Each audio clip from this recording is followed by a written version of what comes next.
everyone, and welcome to Heart and Hand, the Rangers podcast. This is your extra show for the week. My name is Cameron Bell, and I am your host as always. And joining me this week as we look forward to the return of proper football is my very good friend Simon Hallen. And Simon, welcome back to Extra.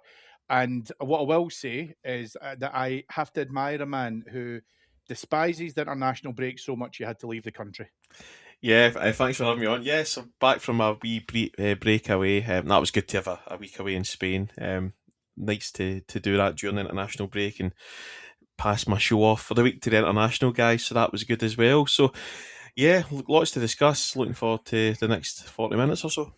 Yeah, I didn't get a chance to tell you about that actually. Sorry. The obviously you do the roundtable on our Patreon site every week, and because you were on holiday, you outsourced it, and the response to that show was so good from Ian and Laura and James that actually we've decided to make that a permanent fixture. You're out your arse. I'm sorry. Yeah, I did mean to tell you that. My apologies. yeah. Scotland and Japan must have worked a treat for the listeners. Aye.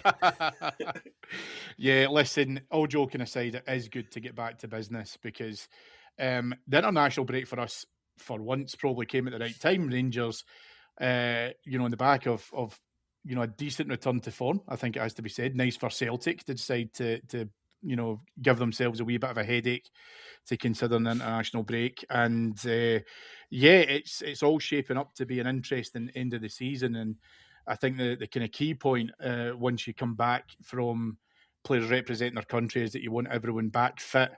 However, we will talk about that in just a moment. The one call out that we do have to have, and again, I do want to be serious with this because it's a lovely story, is Manny Fernandez getting a call up for Nigeria. There was an excellent Rangers interview with him, Simon, about Yeah.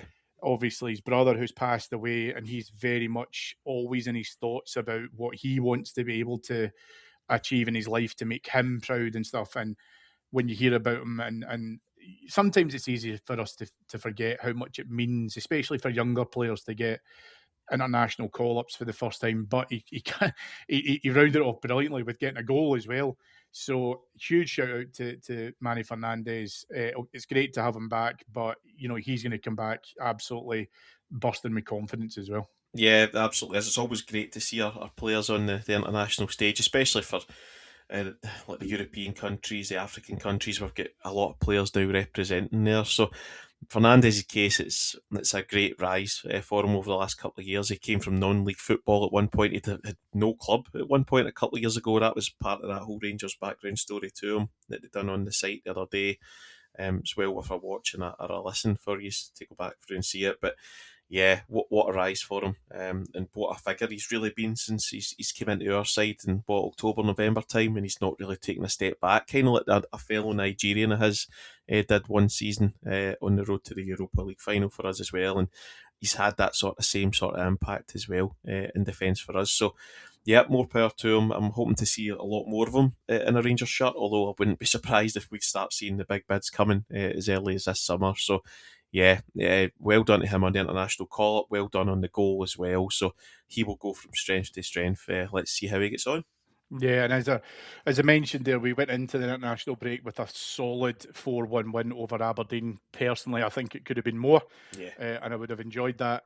Hearts, I think I think it's fair to say they kind of scraped a 1-0 win. Obviously, went down to 10 men, but the real Brucey bonus, obviously, was Celtic losing 2-0 up at Tannadice, and they're back up at Dundee this weekend on Sunday as well. So, I hope the whole place is underwater because that would be lovely if they have to play in a similar standard of pitch. That would be great as well. But really, Simon, it's all about what we have to do at Ibrox against Dundee United on Saturday afternoon. Manager Danny Rule had a press conference on Friday afternoon, and he had been a bit coy. I think it's been quite interesting because the main chatter that's come out of that press conference is that he said that one player will not be available due to injury. He didn't say who it was. We'll obviously know by the time that the teams come out, etc. But some of the eagle-eyed amongst the support think it could be Turf Romans based on training pictures, etc. As I say, we have no idea. This just seems to be all the speculation that seems to be going around. Yeah, it does. The manager kind of played this card a couple of weeks ago. I think he didn't mention names, and it turned out it was it Dujon Sterling or Oliver Antman. It was one of the two, and then they spent the next week or two out. Sterling obviously came back for the Old Firm games, but it seems to be something he likes to do. It's maybe not to put pressure on the players that are injured, and he doesn't want to have all the focus on them. He just says, right, wait and see. We'll see what the team lineups come out. Romans, if it was him, would be a massive miss. He's just such an influential player down that left hand side now. Since he came into the squad at the end of January, and for me, it would be a big miss. Magoma is a good deputy for him, but it's all about those overlapping and underlapping runs that Romans provides. It's probably something that Jaden Magoma just doesn't do at this moment in time in his career. But yeah, if it was him out for a few weeks, we do have an able replacement. I just hope it's not one of the others. I don't really think it will be. They've all seemed to have came back from international duty unscathed. I know Majovski even came back early. I think he had a bit of a fallout with the was it North Macedonian manager who said that he Yeah, was yeah, disappointed he wasn't playing. So yeah. he's I think he, from what I've been able to piece together with that story, I think that Majovski felt that even though he hasn't been regularly starting for he should Rangers, be playing for the country. Yeah. he should be playing for Macedonia. He should be starting for Macedonia. Yeah. I'm not really too sure if I necessarily agree with that, but I do get it. And again, you have to take into account that these players, there's significant travel involved, and again, everyone wants to be, getting some playing time for their country. A little bit more prevalent for those who are still trying to nail down for their country being involved in the World Cup, an actual World Cup space. So I do get it, but at the same point, for me, what I really want to do, and we talk about this a lot, Simon, right? When if you don't have players who are starting regularly for you, if you do get international call ups, see being able to go away, and if you're in Majovski's form, for example, and being able to get goals, Yeah. as far as I'm concerned, if that player comes back and obviously he's fit and he's scored a couple of goals or he's coming back in a high, he comes back now better than when he went. And that's where sometimes you do get a bonus for it. But for me, if that has been the case, that because of his performances at Rangers and he's now getting an impact now in his international appearances, then my hope is that he's mature enough to turn around and go, maybe I just need to knuckle down and give Danny Rule something to think about in terms of my involvement, because it should redouble his commitment and be able to take it for there. I'm not suggesting for a minute, by the way, that I think I don't think he's lazy, Simon, No. but we had a really high expectation of him. He hasn't met that. And maybe we have to think about how much expectation we did put on him at the start. But at the same point, there's games where he has been involved in, and he should have scored more than he has at the moment to snout and impacted the game more than he has. It hasn't happened, and he does have a legitimate case, as far as I'm concerned, for being probably the worst signing of the season for us. I mean, the price tag, I think, what was it, for £4 million in the summer? He came with that big reputation after good seasons at Aberdeen. He didn't really do much in Spain last season, as we know. He got thrown right in against Celtic at the end of August in one of Russell Martin's last games in charge. But it was it was a strange one given the style of football we were trying to implement at the time. Even now, the style, it doesn't seem to fit. But on the flip side, I do think we're now at the business end of the season. He could come in handy off the bench if we're looking for a goal, because you seen against Aberdeen he was unlucky then. I was With going to both say, stands. yeah, he was unlucky with that one. So he's got a chance still of making an impression towards the end of the season. I think a partner of the ways in the summer will happen. But you look at guys as well. You talk about the international thing, and Asgard was overlooked for international duty. Skov Olsen was overlooked. So that again should double them down and get them trying to knuckle down at Rangers and get back into form, because these guys want to go to a World Cup. Well, obviously Denmark aren't going to go now, but um, Skov Olsen is a player who, Asgard is a player who will want to go with the Norwegians. So it's going to be interesting to see if these guys can find some form. Majovski as well. So there's a lot still to play for them in terms of a professional future at Rangers. Because I mean, look at Skov Olsen as well. He's got a £9 million transfer riding on these next 7 games, and if we're being honest at this moment, it doesn't look as if that's going to happen. No, shy of him scoring a hat trick in every single one of their games, I think it's going to take a lot for us to be able to be convinced of that outlay. But Asgard, I think, is an interesting one, Yeah. because I actually thought Asgard, I thought he actually played.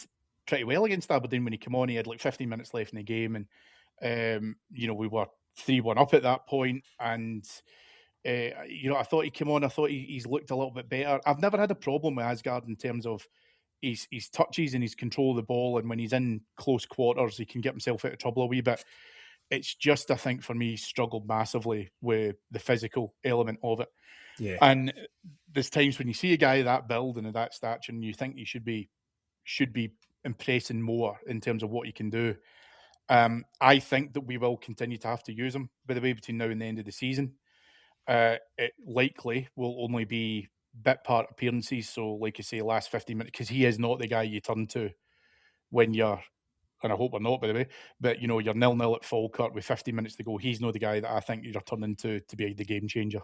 No, it isn't, and that's the thing. Danny Rose, he's played him, but due to that size that he's got as well, but he just never ever physically imposes himself on matches. He never has these big moments when he really should. The talent's there. It's all about the commitment going forward for him. Again, is he a player who we might cut our losses with in the summer? It's going to be one of those ones where it's really hard to tell his long term future, because you look at the sort of money that we're going to be spending again in the summer. And by all accounts, once the share issue comes through, once player sales come through as well, there's going to be a lot of interesting rumours over the summer to come as well. And Asgard is one who really needs to pick his moment now over these next 7 matches, because this could make or break his Rangers career. Yeah, very true, very true. And also, just as we're kind of doing the international roundup, I suppose I want to give a shout out as well to Finlay Curtis making his debut for Scotland as well. Great to see him on. Curtis is going to come back to us a better player. I'm absolutely convinced of it, Simon. Yeah, and I know that at the time of him potentially going to Kilmarnock, there was a lot of chat around, well, we should be thinking about potentially keeping him, and what he can do. But if he's going to be playing more minutes at Kilmarnock, and by the way, I'm not suggesting he's moved to Kilmarnock facilitated his call up to the Scotland squad, but what I'm saying is, now that he sees that he's playing at that particular level and how he can perform, I'm getting more and more convinced that as we bring him back to Ibrox in the summer, we're going to be getting back a more developed player. There's absolutely no doubt in my mind around that. And now that he's had, the sniff of that Scotland call up and what can happen next, then absolutely fantastic. He's not going to. I mean, he should. For my money, he should make the Scotland World Cup squad. He won't, I don't think, shy of any major injury issues happening. It's very early days for him, but I was so delighted to see him coming on the park. Yeah, it was, and that Steve Clarke's got his favourites, and he might be one to miss out. But you talk about his time at Kilmarnock; he's been a revelation for them. He's played multiple positions as well. He's played at right back for them. He's played left wing. He's played right wing. Again, Neil McCann, a really good Rangers winger in his time here, knows what the club is all about, and there's that old saying, knows what the club's about. But he does.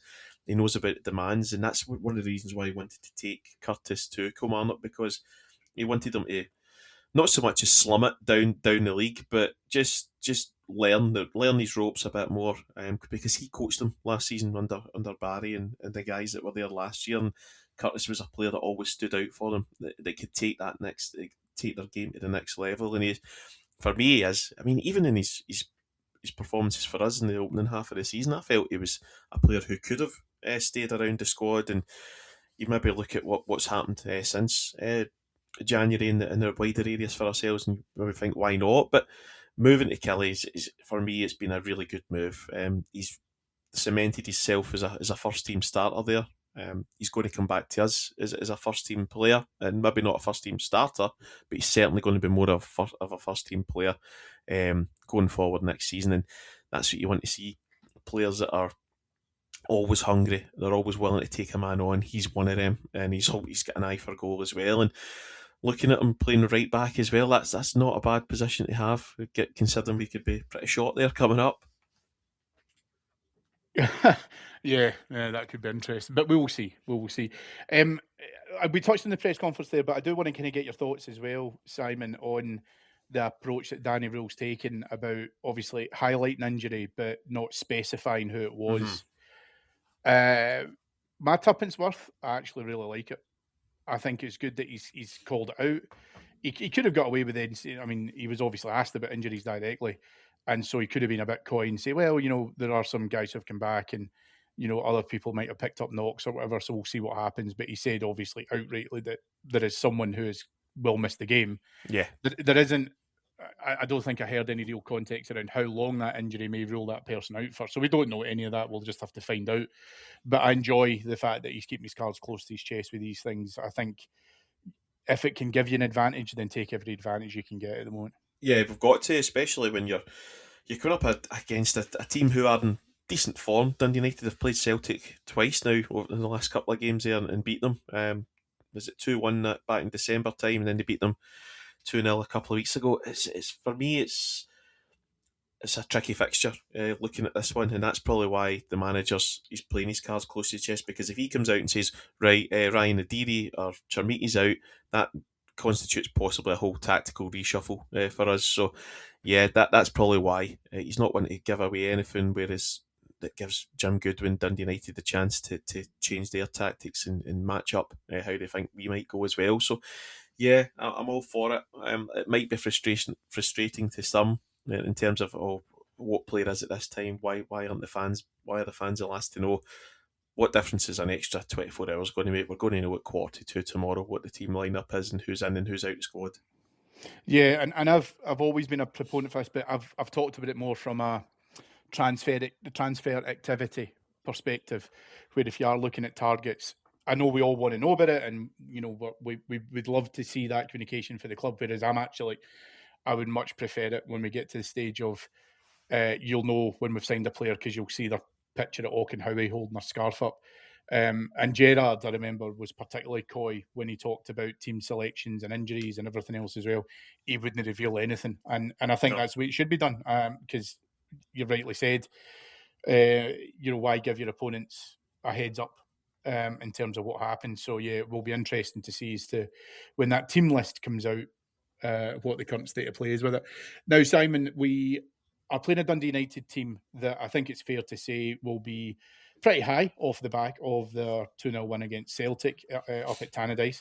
But we can't forgo the fact that there is something in this for Dundee United as well, because they're 6 points away from being able to secure top six, with Falkirk occupying that position at the moment. They play us at Ibrox on Saturday, then they're away at Livy the following week. So they're at Tannadice against Livingston. Livy close to being confirmed as relegated. They're pretty much kind of down and out with it. So it's no shooty in by any means for Rangers tomorrow afternoon. The most important thing that we have to be able to do is, as Danny Rule mentioned within his press conferences, is we have to be able to try and keep that momentum going, keep that, that goodwill going in terms of where we've been at with the squad. We obviously get into this after the win in Paisley and then the win at Ibrox. So if we can keep that momentum going and put in a strong performance against Dundee United, it sets us up really well for having to make that tricky fixture to Falkirk and then whatever 5 games we're going to be playing after that. Yeah, this weekend is a big one coming up in terms of not just our season, but the other 2 teams in this hunt season, Celtic and Hearts. You're looking for us to go top of the league tomorrow before the other 2 even kick a ball. That puts all the pressure on Hearts, who are the first game on Sunday, then I think Celtic at the dinner time kick off at 12 o'clock, at 5 o'clock. So it's going to be tricky, especially if we can get that win tomorrow. Puts all the pressure on them, and that'll be the first time this season that we've been up there in that position. Let's see it. Can we handle going for that? Let's not count our chickens yet, because we've seen in the past that this Rangers teams in the past get into big matches where they're expected to go top of the league and then look what happens. But no, if this team's serious about winning the league title this season, the runs, it started in Paisley a couple of weeks ago, continued on against Aberdeen at Ibrox. This has got to be the 3rd match in the continuation of this cycle of wins now, and we've got to go top of the league tomorrow evening, and then let's see where Sunday takes it, because if we ended up 5 points ahead of Celtic and they drop more points, it's a long way back for them coming up for the games that they've got as well. So an interesting weekend ahead, and I wouldn't say 100% confident, but I'm pretty confident we can get the job done. Yeah, there's a couple of things to that, I think. there has to be the element for us that we apply that scoreboard pressure, Yeah. because obviously, by the way how the games fell in the last round, when we were the late kickoff, obviously Hearts with the 3 o'clock, they managed to get a pretty narrow win, it has to be said. They're at home to Livy on the Sunday afternoon. And as we kind of discussed, Celtic are that stupid kickoff against Dundee up at Dens Park. The big thing for me, Simon, falls into two separate camps. If Rangers can get to the top of the table by Saturday evening, then we can't be getting nosebleeds up in the clouds. No. We've been very critical of this Rangers team across the course of the season, and I think in big parts very justifiably. I think in some cases we've underperformed. I think we've brought in signings who haven't worked. We've had people who have been in and around the group who have now, thankfully, even during an international break, have buggered off. But we've spent money poorly at times, and I think we supplemented it pretty well in January. And then we got on the road to recovery with Danny Rule coming in. Then we've had some bumps, but we've clawed our way back into this position. And I remember saying an extra a couple of weeks ago that whilst I'm happy to say that I don't think that this has been the greatest league that we've seen in Scotland in terms of overall quality of the teams involved, I cannot decry the fact that whoever wins it, given the gauntlet that they're about to go through, deserves it, right? Yep. Except Celtic. Yeah. But in all seriousness, you can't decry them, the fact that they've been able to get into this, razor thin race and be able to do it. What Rangers need to be able to do then is take that step further and elevate themselves into that. If they go top spot, that now all of a sudden it does come into the second part of this, which is the scoreboard pressure. I'm not willing to live or die on this idea of, well, because, Hearts and Rangers both won. Rangers more convincingly so against Aberdeen a couple of weeks ago, that Celtic then went to Tannadice and shat the bed. I think it's an incredibly poor Celtic team. Yeah, it's just because they are a poor side. And I think it felt at times similar to what happened to us against Livy in Livingston, where you maybe underestimated them. But you have to fight your own battles and you have to win your own battles. That's the most important thing. It is. When I look at you're talking about the scoreboard pressure. You look at the league table, and we've got that 2-point advantage over Celtic now. We've got the goal difference. That's all starting to add up in their favour. We've scored more goals than Hearts. We've scored more goals than Celtic. We've got the points on the board now ahead of them. The one thing is now is chasing Hearts down. That's what I said on the round table a couple of weeks ago. It's all about chasing Hearts down now. We shouldn't really look too much into the rearview mirror and ask what's the team in third place doing, because our aim is first place and staying there, and that should be the full aim from tomorrow. I do think Hearts will still have a big say. Other teams like Motherwell will still have a big say in terms of where it goes, because we're still going to need to play them. Celtic are going to need to go there again, I believe, to Fir Park. Hearts will probably need to go back there as well. So I think Hearts are playing them next weekend. So it's so intriguing as to how this is going to end up. You look at the form's with us, but it can all flip in an instant. But confidence-wise, we've got to take heart from these last couple of weeks. We went to Paisley and it was a difficult game. It wasn't pretty whatsoever. We won 1-0. It's a venue we've struggled in, Cammy, over the years. Just picking up 1-0s, 2-1s here and there. And you never get an easy game against them. Aberdeen, it's came at a good time. They were in poor form. They're change of manager. We've beaten them every game this season as well with a bit to spare. So we're starting to tick. We just really need to push on now. And tomorrow's a big indicator, because Dundee United will be on a high, as you say. They're chasing down a top 6 space. And it'll be interesting if we can get the job done tomorrow. That'll finalise the fixtures for during the week, you'd imagine, as well. So they'll start getting those split fixtures printed as quickly as they can, because it'll be interesting to see who ends up where on the last day of the season and where the big matches come early in the split. Well, I mean, that's the thing. And in normal sets of circumstances, what you probably see is an Old Firm game. Yep. Usually the second split fixture. because that gets that done and out the way. That's always the big one. But now you're going to have to take into account an Edinburgh derby, which could be enormous. Obviously, with us having to go back through to Tynecastle, that could be a winner take all. So, whilst I have zero sympathy for the SFA and the SPFL at the best of times, I do have some sympathy for them in terms of being able to try and work all this out. Because somewhat bizarrely, I mean, depending obviously what happens in the next two games. So let's say, for example, we win against Dundee United, Celtic drop more points in Dundee. I think Celtic are out of it. Yeah. I think they're already facing a mountain to climb at the moment, but they do have past experience. They do have some of that muscle memory, if you want to call it that. They're basically six behind Hearts with a goal difference as well now. So. Yeah, but I think it's more so from our perspective about if we could engineer it and it falls in our favour to make the game at Parkhead against them as meaningless for them as possible. Absolutely. Then brilliant, because I also firmly believe as well that, listen, we're all obviously going to be dropping points. There's no two ways around it. I mean, it's how you can recover and when those drop points occur that's going to be key, I think, at this stage. But if Celtic are, by the time that we get to their midden and they are out of a title race, I think that Old Firm game will be truly, truly toxic.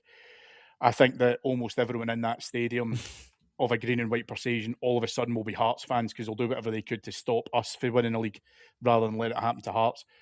But by and large, if we can take them out of contention, then 3 horses turn to 2, and now all of a sudden it becomes more or less like a straight shootout. But what's interesting about it, though, is Danny Rule made mention, I'm sure you'll remember this, Simon, that, we wanted to be the hunters. Yeah. Like, we wanted to be able to go after it. When that scenario and that dynamic flips, where if you're now top of the table and you don't necessarily have people to chase, but they then have to chase you, this is where he's going to have to manage that that group in a slightly different dynamic, where he's going to have to turn around and say, you're going to have to make sure that everything now is as straightforward as it possibly can be, because now others can come after us. And we have to be able to make sure that we're taking care of it, but we're now doing it from a more advantageous position of rather than trying to get from where we've been in the league table from the tail end of last year to now, and moving because we were in third not that long ago, but moving third to second, now going up to first. How do you stay there? And that's where he's going to have to be able to make sure that the players realise you can't shit the bed when you get to this stage. You've worked incredibly hard to get here. You can't just let it crumble now. No, we can't, and that's where experience comes in. I'm talking about experienced players, but it's experience behind the scenes as well, where you've got your club legends who are there going through the day-to-day stuff with the likes of Andrew Kavanagh now, speaking to Danny Rule. These guys will be vital in terms of their experience, because not one of these sides have got, I'm talking about Celtic, Rangers and Hearts, not one of these teams have got experience of a title race going down to the wire. But now, Cammy, I mean, the league's usually over and done with long before April. It's usually done by winter, by Christmas time, and over the last couple of years. So it's going to be really interesting to see how we use our experience. We've got experienced coaches, we've got experienced players on the field, but this is where it really comes into their own. Tavernier needs to step up. Jack Butland needs to step up. The much maligned John Souttar, if he gets back into the side, these players have got to be the calming influence behind the scenes, because not one player has got that experience of a deadline day shootout, but a final day shootout against other teams. Obsessed with transfers, never change. To win a title, it's really interesting, because I still couldn't call it. Obviously, I think the form's with us. I think we're looking good. We're starting to tick a little bit more. We just really need more from that forward area. But if we can get the midfield sorted, I think defence looks really good. But midfield is the one for me, where if we can just get a little bit more of control in midfield, we should be okay over these next 7 matches. As much as I'm a big fearty when it comes to that, but I do think we can get over the line eventually, and that's something I didn't think was possible even 2-3 weeks ago, if I'm being brutally honest. Well, I mean, Andrew Kavanagh mentioned, we did the chairman's update and the season ticket prices came out during an international break, and Kavanagh did come out and he has openly said that he's spoken Yeah, to some of these ex-players. He's spoken to like guys like Haitley and stuff.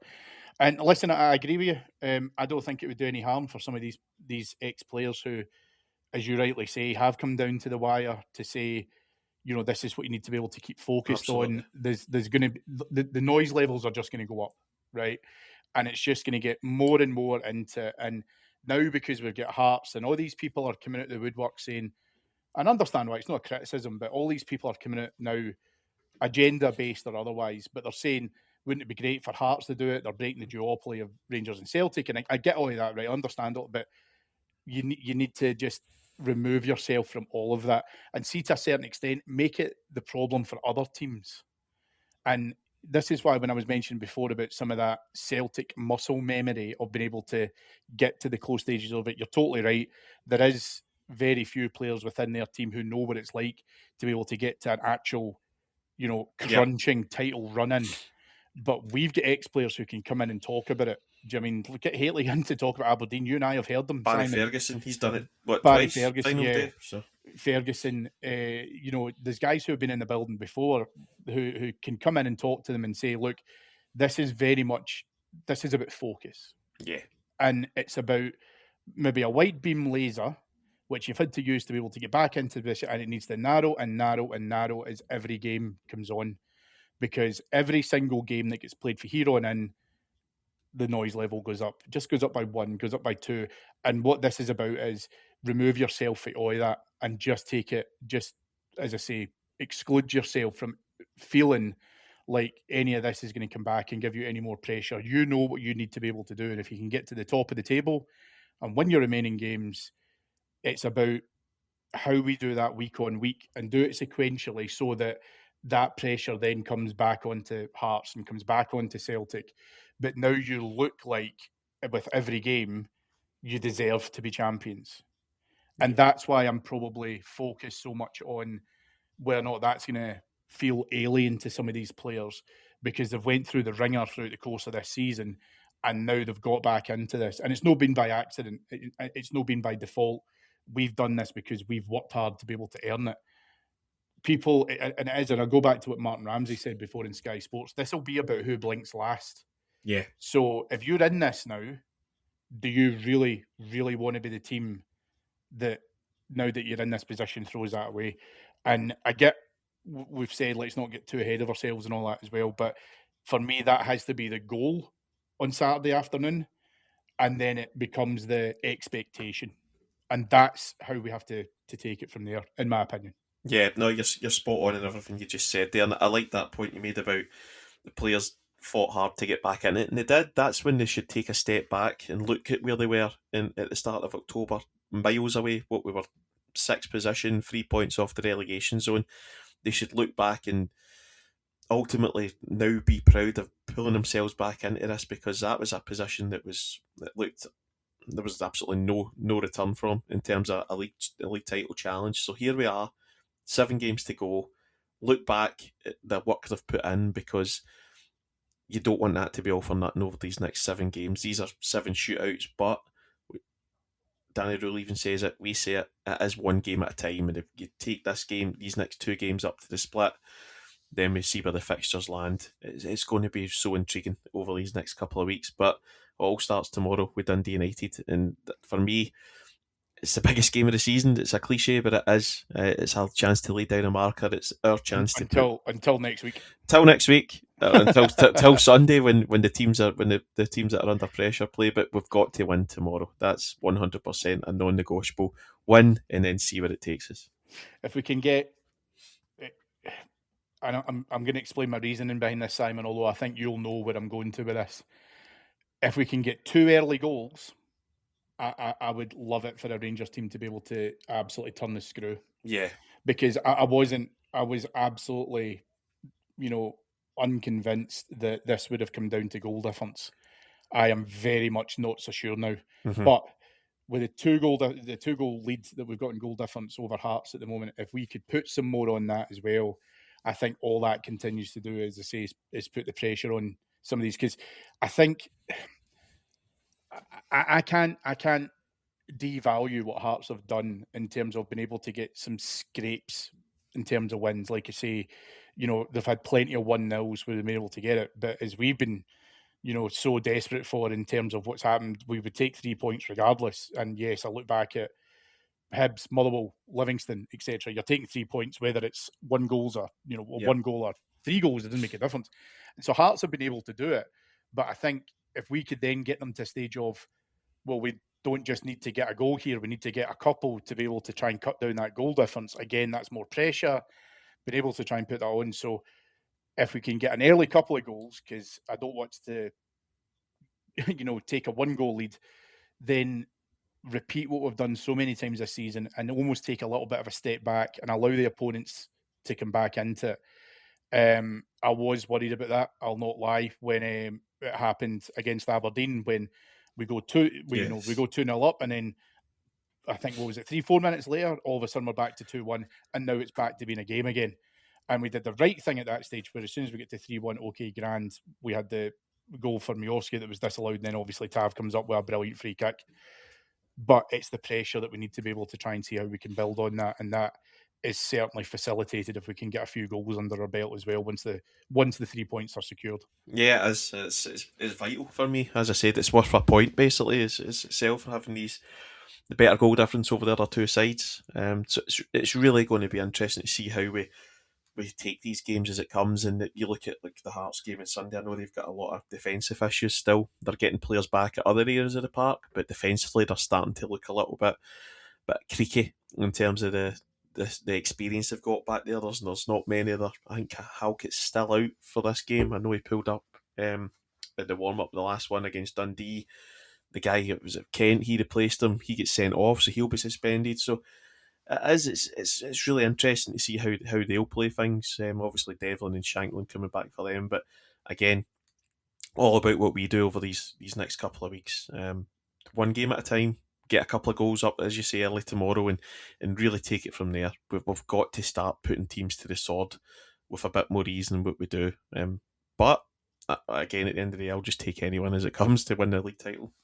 No, absolutely. Absolutely. Well, listen, that will do us for this week on Extra. David will be back with you on the flagship on Monday to unpack the Dundee United game. I'll be back with you next week as we look ahead towards our trip to Falkirk. Just before we go, some quick shout outs. The first one and most important one for us as well, and hopefully for all of you, is that Heart and Hand are proud to be sponsored by the Rangers Youth Development Company. And hopefully you all know, if you've been on the website, that they've got an extensive range of products on offer at their online store, and all profit goes to the Rangers Academy. They've got Legends mugs, coasters, prints, bricks, t-shirts on sale, and fans can also sign up to the Rangers Lotto or the Museum Lotto product. Please visit the rydc.co.uk for full details on their products as well. If you want to hear more from us, please head on over to our Patreon site, which is patreon.com/Heart and Hand. You'll be able to listen to the new Monday show, which Simon has been booted off of. Nah, I'm only joking. Simon will be back with you with Roundtable as well, where he'll unpack what happens at Ibrox on Saturday, and a whole host of other podders and shows in there for your listening delight for only a couple of quid a month. It's an absolute bargain. Thank you to Mike Lee and to Paul Myers. Thank you to you all for listening. And most importantly, thank you very much to the man of the world, I think it's fair to say, Simon O'Halloran, as he's joined me, having come back from Spain, so that he can make sure that he wasn't missing a crunch game at Ibrox. Yeah, that's the second time I've done it this season, cutting the holiday. But I didn't cut this one short. I cut one short back in, was it September, to go and watch a Russell Martin game when we played Genk and we get beat. So yeah, this one was a completed holiday this time. So touch wood, we get the win tomorrow. 100%. Thank you all for listening. David will be back with you on Monday, where I sincerely hope that we are talking about Rangers being top of the league. Thanks for listening. Bye-bye.